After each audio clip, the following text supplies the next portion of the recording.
कुछ दिन पहले सोशल मीडिया पर इजहार मोहब्बत की वजह से चर्चा में आए तेज प्रताप यादव की बात करते हैं। तेज प्रताप यादव के नए ट्वीट ने बिहार में अटकलों का बाजार गर्म कर दिया है। तेज प्रताप यादव ने 2 तस्वीरों के साथ सत्य की विजय का संदेश दिया है। एक्स पर पोस्ट की गई तस्वीरों में तेज प्रताप यादव एक टिन शेड के नीचे 15-20 लोगों के बीच किसी लीडर की तरह बैठे दिख रहे हैं, जिससे ये चर्चा तेज हो गई है। क्या तेज प्रताप यादव ने बिहार की राजनीति में अपने लिए नई राह तलाशने की शुरुआत कर दी है? इस सवाल को तेज प्रताप यादव के सत्य वाले संदेश से और ज्यादा हवा मिल रही है, जिसमें तेज प्रताप यादव ने लिखा, हमें सदैव सत्य के मार्ग पर चलना चाहिए। सत्य का मार्ग कठिन अवश्य है, पर विजय सदा सत्य के मार्ग पर चलने वाले व्यक्ति की ही होती है। राजा हरिश्चंद्र ने सत्य के मार्ग पर चलते हुए अपनी खोई हुई प्रतिष्ठा दोबारा प्राप्त की। पांडवों ने सत्य के मार्ग पर चलते हुए कौरवों को युद्ध में हराया था। ये पोस्ट ऐसे वक्त में आई है जब हाजीपुर में तेजस्वी यादव के काफिले को एक ट्रक ने टक्कर मार दी। हादसे में ड्राइवर और एक पुलिसकर्मी घायल हो गया। हालांकि तेज प्रताप यादव ने इस पर कोई टिप्पणी नहीं की। महाराष्ट्र में एक पोस्टर ने सियासी हलचल बढ़ा दी है। सामना में छपी उद्धव और राज ठाकरे की कई साल पुरानी तस्वीर के बाद अब कयास लगाए जा रहे हैं कि दोनों भाई जल्द एक मंच पर साथ आ सकते हैं। उद्धव गुट के शिवसेना नेता भी इस बात का संकेत दे रहे हैं कि ठाकरे ब्रदर्स जल्द एक साथ होंगे। शिवसेना के मुखपत्र सामना में छपी इस तस्वीर को लेकर गठबंधन के कयास लगाए जा रहे हैं। इस फोटो के साथ सामना ने लिखा है, महाराष्ट्र के मन में जो है वो होगा। इस तस्वीर पर पत्रकारों ने जब संजय राउत से गठबंधन होने की संभावना पर सवाल पूछा तो उन्होंने कहा, आ जाएंगे ना, आप एक डेट फिक्स कर लीजिए, आप सब मिलकर एक डेट फिक्स कर लीजिए, हमें डेट दे दीजिए, ये डेट हम दोनों को दे दें। एबीपी न्यूज से बातचीत में संजय राउत ने साफ किया कि ये गठबंधन हो जाएगा। दोनों तरफ से अच्छी भावनाएं भी है, सम्मान भी है और प्यार भी। इसका रूपांतर गठबंधन में कब हो जाएगा, हो जाएगा। दोनों भाइयों में फिर से गठबंधन की चर्चा के बीच एक और पोस्टर सामने आया। कार्यकर्ताओं ने पोस्टर के जरिए दोनों भाई को एक साथ आने की अपील की। बाला साहेब की तस्वीर के साथ मराठी जनता की मांग का हवाला दिया गया है। वहीं सुप्रिया सुले सामना में दोनों भाइयों की पुरानी तस्वीर छपने को अच्छा संकेत बता रही है। मुंबई के कई इलाकों में दोनों भाइयों के पोस्टर ऐसे ही लगाए गए हैं। गिरगांव में लगे बैनर के जरिए राज ठाकरे और उद्धव ठाकरे को एक साथ आने के लिए कहा गया है। इस पोस्टर में बाला साहेब ठाकरे को भी दिखाया गया है। इस बैनर पे लिखा गया है कि 8 करोड़ मराठी जनता के लिए आप दोनों एक साथ आने की हम जो है वो प्रतीक्षा कर रहे हैं। इससे पहले कल शिवसेना यूबीटी के प्रमुख उद्धव ठाकरे ने गठबंधन को लेकर सकारात्मक संदेश दिए थे। माझ्याकडे शिवसैनिकांच्या मनात कुठेही संभ्रम नाही आणि जे काही त्यांचे सुद्धा सैनिक एकमेकांच्या आमच्या संपर्कात आहेत। उम्मीद जताई जा रही कि अगले पालिका चुनाव से पहले दोनों साथ आ सकते हैं। Well, I welcome the decision. They are a family and Balasaheb Thakre's huge legacy. Maharashtra के पिपरी चिचवड़ में अचानक मौसम बदला और कुछ ही देर में आसमान में ऐसी आफत बरसी कि चारों तरफ पानी का सैलाब दिखाई देने लगा। देखते ही देखते शहर की सड़कों ने नदी का रूप ले लिया। बस स्टैंड के पास की ये तस्वीर देखिए। सड़क किनारे खड़ी एक स्कूटी बारिश के पानी में डूब गई, जबकि साइकिल का सिर्फ हैंडल ही दिख रहा है। यहाँ तक कि बस स्टैंड पर लगी सीटें भी पानी में समा गईं।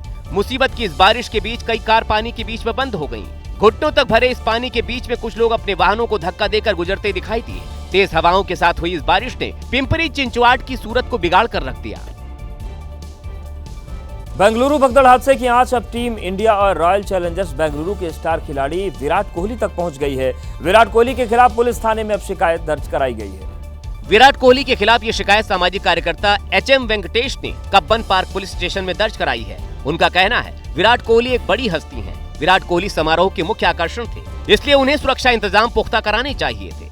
बड़ी बात यह है कि पुलिस ने ये शिकायत अब तक हुई एफआईआर में सम्मिलित कर ली है और अब पुलिस कोहली की भूमिका की जांच करेगी। गौरतलब है कि आईपीएल में आरसीबी को 18 साल बाद मिली जीत के बाद बेंगलुरु के चिन्नास्वामी स्टेडियम में एक सम्मान समारोह का आयोजन किया गया था, लेकिन स्टेडियम के बाहर भगदड़ मचने से 11 लोगों की उसमें मौत हो गई थी। महाराष्ट्र के पुणे में आईपीएल फाइनल में आरसीबी की जीत से उत्साहित कुछ लोगों ने सड़क नियमों की धज्जियां उड़ा दी। वहीं वीडियो वायरल हुआ तो अब पुलिस एक्शन ले रही है। दरअसल इन युवकों के सिर पर आरसीबी की जीत का खुमार इस तरह सवार हुआ कि इन्होंने पूरी रोड ब्लॉक कर दी। फिर आतिशबाजी से पूरे इलाके को धुआं कर दिया। इस दौरान कुछ लोगों ने उन्हें रोकने की भी कोशिश की।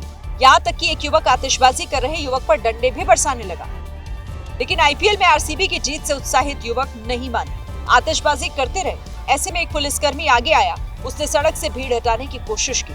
दूसरी तस्वीर में आरसीबी समर्थक बाइक और कार में जीतकर जुलूस निकालते दिखाई दिए। जिन्हें पुलिसकर्मियों ने रोका तो वो उनसे भी भिड़ गए। ये तस्वीरें पुणे के एफसी रोड की बताई जा रही हैं। इस मामले में पुलिस ने 40 लोगों पर केस दर्ज किया है।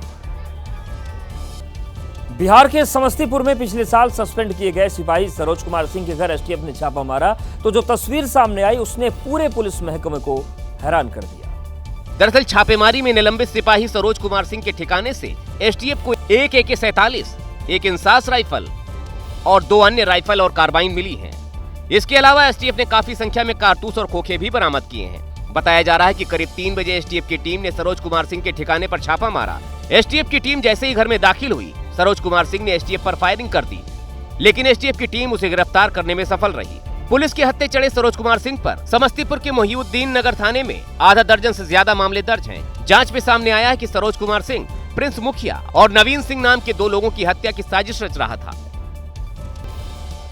वृंदावन में बंदर 20 लाख की ज्वेलरी वाला बैग छीनकर भाग गया। ये खबर जब लोगों तक पहुंची तो उसके बाद शुरू हुई बंदर की तलाश, लेकिन उसके बाद बंदर ने जो किया उसने बैग मालिक की सांसें फुला दी।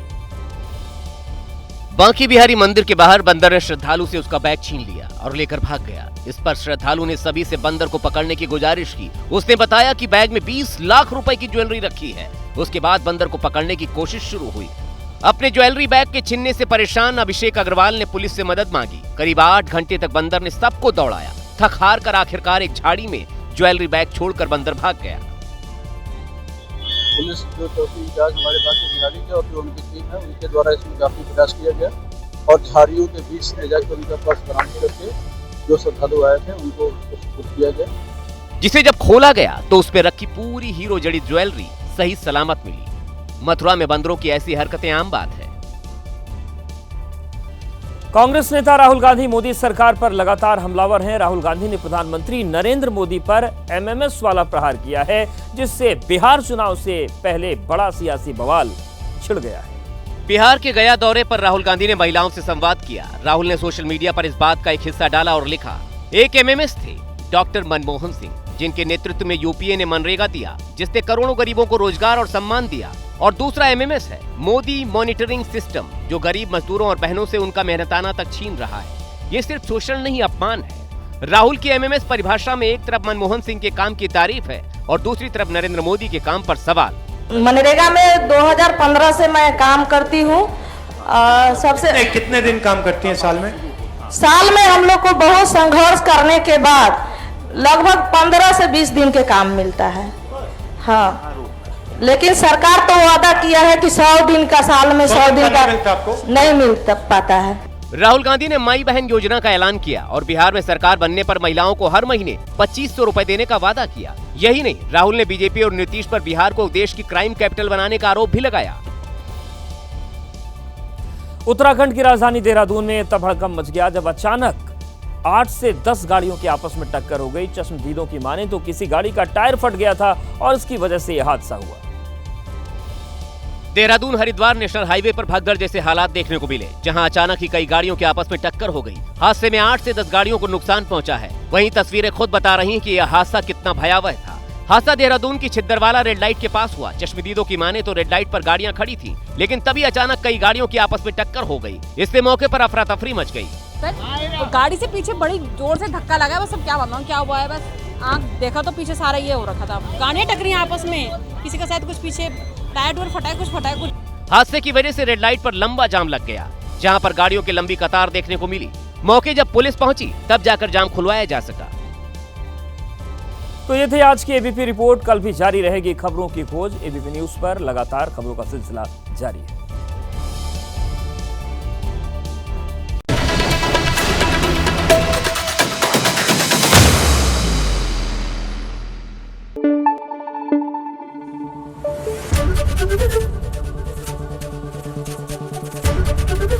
एबीपी न्यूज आपको रखे आगे।